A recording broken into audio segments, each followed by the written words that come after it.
হে পৃথিবী জগতে ছলনাময়ী সুন্দর নারী, আজ তোমাদেরকে একটা ভালোবাসার সত্য ঘটনা বলবো, যা এই ঘটনায় একটি পুরুষ মানুষের জীবন কিভাবে নষ্ট করে দিয়েছে। একটি ছেলের একটি মেয়ের এক সুন্দর ভালোবাসা হয়।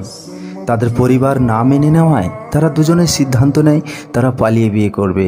কিন্তু পালিয়ে বিয়ে করেছিল, কিন্তু অনেক কিছু হওয়ার পরে যখন তাদেরকে কোর্টে নিয়ে যায়, দিয়ে যখন বিচারক মেয়েটিকে জিজ্ঞেস করে যে তুমি তোমার ইচ্ছেতে পালিয়েছ না তোমাকে জোর করে নিয়ে আসা হয়েছে, তখন মেয়েটা খুব সহজে কি বলে জানো? না, আমি নিজের ইচ্ছেতে আসিনি, আমাকে জোর করে নিয়ে এসেছে। তাহলে তোমরা ভাবতে পারো ছেলেটার কি শাস্তি হতে পারে। হ্যাঁ, শাস্তির কথাটা শুনলে সবারই চোখ কপালে উঠে যাবে। সেই ছেলেটার শাস্তি হয়েছিল সারা জীবনের জেল। হ্যাঁ, ঠিকই শুনেছ, সারা জীবনের জেল।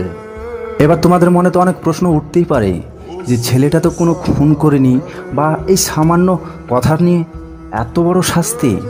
তোমাদেরকে একটা কথা বলি, শোনো মন দিয়ে। একটি মেয়ের ইচ্ছের বিরুদ্ধে তার গায়ে যদি হাত দেওয়া হয় বা জোর করা হয়, তখনই তাকে নারী ধর্ষণ বলা হয়। তাহলে তোমরা বুঝতেই পারছো ছেলেটার এত বড় শাস্তি কেন হয়েছে। বিচারক জানেন যে ছেলেটা নির্দোষ, তবু কিন্তু প্রমাণ না পাওয়ায় ছেলেটাকে বাধ্য হয়ে সারা জীবনের জেল দিতে হয়।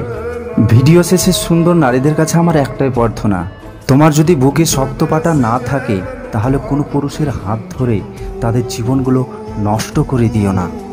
যদি বুকে পাটা থাকে তবেই হাতটা ধরো, আর যদি না থাকে তাহলে কখনো হাতটা ধরো না।